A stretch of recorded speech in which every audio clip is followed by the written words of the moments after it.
Dobrodošli na luštni domačiji pri nas v Renkovcih v Prekmurju. Prepoznavni smo po našem paradižniku lušt, ki ga vzgajamo s pomočjo geotermije in s pomočjo sistema za zimsko vzgojo skozi vso leto.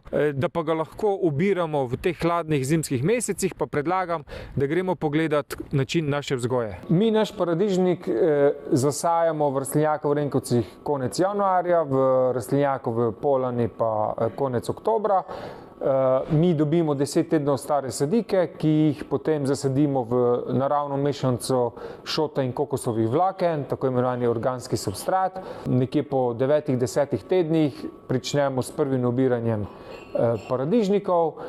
Letno pridelamo okrog 5300 ton paradižnika, prisotni smo pa praktično v vseh trgovskih sistemih po državi.